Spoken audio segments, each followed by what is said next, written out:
ভয়ঙ্কর ষড়যন্ত্রের কথা এবং গোপন কথা আপনাদেরকে শেয়ার করছি, যেই কথাটি ইতিমধ্যে অনেকেই হয়তো জেনেছেন। তবে আমি আপনাদেরকে আরও ব্যাপকভাবে ইন ডিটেল বলছি, একটু লম্বা হতে পারে। ভিডিওটা আপনারা সবাই দেখবেন এবং শেয়ার করবেন। আমাদের দেশের সবচেয়ে গুরুত্বপূর্ণ খাত, যেটি আমরা আমদানি নির্ভর, সে খাত হলো জ্বালানি তেল বিপণন এবং সেটিকে সংরক্ষণ, পরিবহন, বিতরণ সব কিছু কিন্তু বাংলাদেশের পেট্রোলিয়াম কর্পোরেশন বিপিসি করতো, মানে আমাদের সরকার নিয়ন্ত্রণ করতো।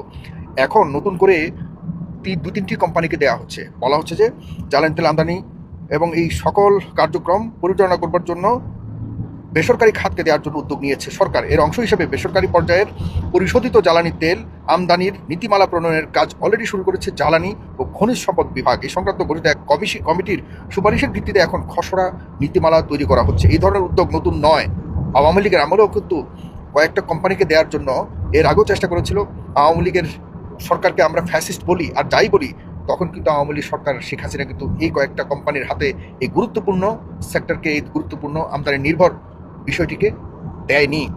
এখন আবার এই কয়েকটি কোম্পানি একটা চক্রকে, সরকারের একটা চক্রকে, ভিতরে থাকা একটা চক্রকে হাত করে একই সুবিধা নেওয়ার জন্য গত কদিন যাবৎ কাজ করছে। গত মাসে অলরেডি সরকারের একটা কমিটি গঠন করে সরকারের কাছ থেকেও নির্দেশনাও নিয়ে আদায় করে ফেলেছে যে যেন এটিকে যাচাই বাছাই করে অতি দ্রুত সরকারের কাছে সুপারিশ দেওয়া হয়। যে সুপারিশের পক্ষে যদি তারা সফলভাবে বাস্তবায়ন করতে পারে, তাহলে আমাদের দেশে 18 কোটি মানুষের আগে খাবার তেলের নিয়ন্ত্রণ কয়েকটা কোম্পানিকে দিয়ে দেওয়া হয়েছিল, এখন বেসরকারি খাতের নামে। বেসরকারি খাত মানে কি?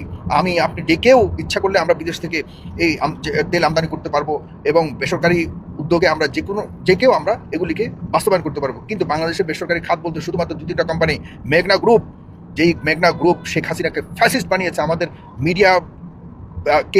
মিডিয়ার যে একটা মধ্যপন্থা মিডিয়া ছিল সেটিকে চুরমার করে দিয়ে 71 টেলিভিশনের মতো একটা টেলিভিশনকে আমাদের দেশের মানুষের কথাগুলোকে নিয়ন্ত্রণ করবার জন্য এবং পুরো মিডিয়াকে, গণমাধ্যমকে নস্যাৎ করবার জন্য যে জোরালো ভূমিকা, প্রথম ভূমিকা রেখেছে সেই মেঘনা গ্রুপের মালিক, সেই 71 টেলিভিশনের মালিক মেঘনা গ্রুপকে এখন এত বড় সুযোগ দেওয়া হচ্ছে যে মেঘনা গ্রুপের মালিকের বিরুদ্ধে মামলা করা হয়েছিল 24 আন্দোলনের কারণে। 24 আন্দোলনের পর তার বিরুদ্ধে মামলা দেওয়া হয়েছিল। সে মামলা কোথায় চলে গেছে? অনেকগুলি মামলা দেওয়া হয়েছে, কোথায় চলে গেছে সেসব মামলা? তার যে ভূমিকা ছিল 24-এর আগে, সব কিছুকে নাই করে দেওয়া হয়েছে। এখন তার সাথে বিভিন্ন ধরনের সরকারের বিভিন্ন গুরুত্বপূর্ণ লোকজন এখন অন্যরকম সখ্যতা গড়ে তুলেছে। সেই সময় যে 71 টেলিভিশনের মাধ্যমে আমাদের দেশের পুরো মিডিয়া ব্যবস্থাকে ধ্বংস করেছে, এইসব বিষয়ে কোনো জবাবদিহিতা থাক দূরের কথা। এখন নতুন করে 71 টেলিভিশনের মালিক মেঘনা গ্রুপ, আমাদের বসুন্ধরা গ্রুপ, যে বসুন্ধরা গ্রুপের আপনারা জানেন তাদের ভূমিকা কী ছিল, তাদের বিরুদ্ধে অনেক শত শত অভিযোগ থাকা সত্ত্বেও তাদেরও এখন এই নতুন করে ষড়যন্ত্রের মধ্যে তাদেরও এখন অ্যাপ্লিকেশন রয়েছে। এবং টিকে গ্রুপেরও একইভাবে 2-3টা গ্রুপ নতুন করে এখন সরকারের কাছে আবেদন করেছে যেন তারা বেসরকারিভাবে আমাদের দেশের এই যে বিশাল চাহিদা, যেটি আমাদের দেশের দৈনন্দিন জীবনকে নিয়ন্ত্রণ করে, অর্থনীতিকে নিয়ন্ত্রণ করে, সেই জ্বালানি তেল এখন তাদের মাধ্যমে আমদানি করে অপরিশোধিত তেলকেও তারা আনতে পারবে, রিফাইন করে এখন মানুষের কাছে বিক্রি করতে পারবে। আর যেটি আমাদের বাংলাদেশ পেট্রোলিয়াম কর্পোরেশন করতো, তারা আর এগুলি করবে না, এখন এই কয়েকটি কোম্পানি করবে। তারা যেভাবে আমাদের জ্বালানি, মানে যেভাবে ইচ্ছা তাদের ইচ্ছা মতো জ্বালানি তেলের দাম নির্ধারণ করবে আর আমাদের মাথার উপর চাপিয়ে দিবে। সেই অর্থ এবং সেই দাম আমাদেরকে পরিশোধ করতে হবে, সরকারের আর কিছু করার থাকবে না। এখন যেমনটি করে বিদ্যুতের ক্ষেত্রে হচ্ছে প্রাইভেটাইজেশনের কারণে, যেমনটি এডিবল অয়েলের ক্ষেত্রে হচ্ছে, এই কয়েকটা কোম্পানি সিন্ডিকেট করছে। এরা কিন্তু মানুষকে সেবা করছে না, তারা শুধুমাত্র নিজেদের পকেটের ধান্দা করে। এই কয়েকটি কোম্পানি বিদেশে, আপনারা বলতে পারেন বিদেশের সব কিছুই প্রাইভেটাইজেশনের মাধ্যমে চলে। আমাদের বিদেশের সাথে বাংলাদেশের আকাশ পাতাল ব্যবধান রয়েছে। আমি জাস্ট 2 লাইনে বলছি, বিদেশে মানুষের সেবা দানের জন্য কয়েকটা কোম্পানি প্রাইভেটাইজেশন করার পর যে কিভাবে মানুষকে সুবিধা দেওয়া যায় সেই প্রতিযোগিতা চলে। বাংলাদেশে কিন্তু সেই প্রতিযোগিতা চলে না। আপনি যদি যান বিদেশের বিভিন্ন দেশে, উন্নত রাষ্ট্রগুলিতে কি করে যে আমি কোয়ালিটি যতটা বাড়িয়ে, দাম যতটা কমিয়ে জনগণের কাছে যাব, জনগণ সেটিকে গ্রহণ করবে, যাচাই বাছাই করবে, সুযোগ পাবে এবং কোম্পানি টু কোম্পানি কিন্তু প্রাইসের কম্পিটিশন চলে। আর আমাদের দেশে কি হয়, সিন্ডিকেশনের কারণে কোম্পানিগুলি একত্রিত হয়ে তারা কিন্তু নিজেদের ধান্দাটাকে রাখে আগে, যে আমরা এই দাম নির্ধারণ করব, এর বাইরে যাবো না, সরকার না চাইলে আমরা আমদানি বন্ধ করে দিব। এই ধরনের হুমকি আমাদের সরকারকেও কিন্তু এই সিন্ডিকেট কোম্পানিগুলি দেয়। আমরা ইতিমধ্যে লক্ষ্য করেছি ডক্টর মোহাম্মদ ইউনূসের আমলেও কিন্তু এই ধরনের হুমকি দেওয়া হয়েছে যে আমাদেরকে এই সুবিধা না দিলে আমরা কিন্তু আমদানি বন্ধ করে দিব। তার মানে কি, সরকারও জিম্মি হয়ে পড়ে এই কোম্পানিগুলির কাছে। এই কোম্পানিগুলির নাম মাত্র কিছু কিছু প্রোডাক্ট বাজারে ছেড়ে আমাদের একদম পুরোপুরি টিস্যু পেপার থেকে শুরু করে প্রয়োজনীয় কিছু অনেকগুলি প্রোডাক্ট তারা তৈরি করে আমাদেরকে বোঝায় যে আমরা তোমাদের জন্য সকল ধরনের ব্যবস্থা করে রেখেছি, আমাদের পণ্য ছাড়া তোমরা চলতে পারবে না। অন্যদিকে কি করে, অন্যদিকে দেখা যাচ্ছে গুরুত্বপূর্ণ যেগুলি মানে কোটি কোটি হাজার হাজার কোটি টাকা বিলিয়ন ডলারের যে ব্যবসাগুলি এগুলি কিন্তু আমাদের চোখের আড়ালে তারা করছে, আমরা দেখিও না সেটিকে। আপনারা যদি এখনও যান বন্দরের বহির নোঙরে যদি যান, এই কোম্পানিগুলির অনেক অনেক জাহাজ, বিশাল বিশাল জাহাজ, এডিবল অয়েল থেকে শুরু করে বিভিন্ন আমরা দৈনন্দিন প্রয়োজনীয় পণ্যগুলি নিয়ে বোঝাই করে সেখানে দাঁড় করিয়ে রাখা হয়েছে। যখন এই দেশে আর্থিকভাবে তারা লাভবান হবে অথবা দাম তারা বাড়াতে পারবে বাজেটের পর, তারা যখন তাদের নিজেদের কম দামে কেনা জিনিস আরও দ্বিগুণ দামে বিক্রি করতে পারে, তখন তারা বাংলাদেশ ডেলিভারি দেয়। এই যে একটা বিশাল সিন্ডিকেট বিজনেস করে এই কয়েকটা কোম্পানি, তাদের হাতে যদি বাংলাদেশের পেট্রোলিয়াম এই পণ্য যদি ছাড়া হয়, আমরা আমাদের 18 কোটি মানুষের জীবন নিয়ে খেলা হবে। আত্মঘাতীমূলক একটি সিদ্ধান্ত এটি হবে সরকারের ভিতরে। আমি নিশ্চিতভাবে বলতে পারি বাংলাদেশের বর্তমান তারেক রহমানের নেতৃত্বে সরকার, জনাব তারেক রহমান এই বিষয়ে হয়তো অনেক কিছুই জানেন না, তাকে অবশ্যই ইনফর্ম করা উচিত। আপনারা যারা দেখছেন তারা দেখুন, আমার এই ভিডিওটি দেখুন এবং শেয়ার করুন। আপনারা নিজেরাও কথা বলুন, আমি কথা বলবো। আমি কাউকেই ভয় পাই না, আল্লাহ ছাড়া আমি কাউকেই ভয় পাই না। অনেকগুলি কোম্পানির বিরুদ্ধে আমি এর আগেও কথা বলেছি, তারা অনেকে আমার বিরুদ্ধে বিভিন্ন ধরনের প্রপাগান্ডা ছড়িয়েছে।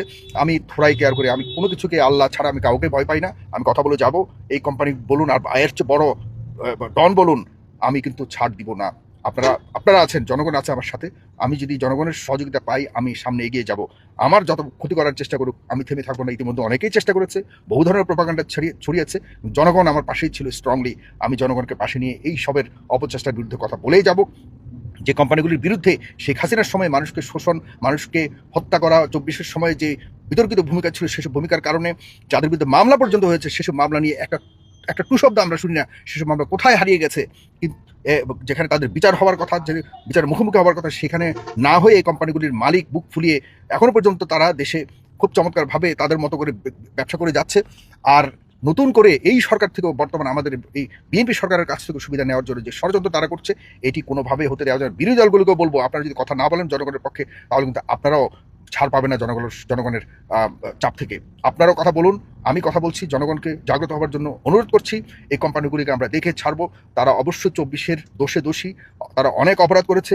এসব ব্যাপারে আমাদের ফেজ দ্য পিপল থেকেও আমরা ইনভেস্টিগেশন শুরু করে দিবে এবং কথা বলে যাব, যতদিন না পর্যন্ত এদেরকে আমরা জনগণের নিয়ন্ত্রণ না আনতে পারি। জনগণকে সেবার নামে তারা জনগণকে শোষণ করছে, নিয়ন্ত্রণ করছে। আমাদের পকেট থেকে তারা টাকা ডাকাতি করছে, অর্থ ডাকাতি করে তাদের নিজেদের স্বার্থ সিদ্ধি করা ছাড়া তাদের আর কোনো কিছু নাই। অনেক লম্বা অনেক তথ্য আছে, আজকে বের হয়েছে বিভিন্ন পত্রিকাতে, কিন্তু যেই পত্রিকাগুলো কিন্তু বের হওয়ার কথা, সকল পত্রিকা এবং মিডিয়া এই কয়েকটা কোম্পানির নিয়ন্ত্রণে রয়েছে বাংলাদেশে। এরা কখনোই এদের এই ধরনের খবর প্রচার করবে না। আমরা প্রচার করব, কারণ আমরা জনগণের কথা বলি, জনগণের চিন্তা করি। আপনারা সরকারের ভিতরে যারা এই সচিবগুলি আছে, যারা এই কমিটিটা করেছে, আমরা 21 জনের একটি কমিটি গত মাসে করা হয়েছে, নির্দেশনা দেওয়া হয়েছে যেন অতি দ্রুত এটার উপরে যাচাই বাছাই করে সরকারের কাছে সুপারিশনামা পাঠায়। এরপর সরকার এটিকে বাস্তবায়ন যদি করে ফেলে, তাহলে কিন্তু আমরা জিম্মি হয়ে যাব।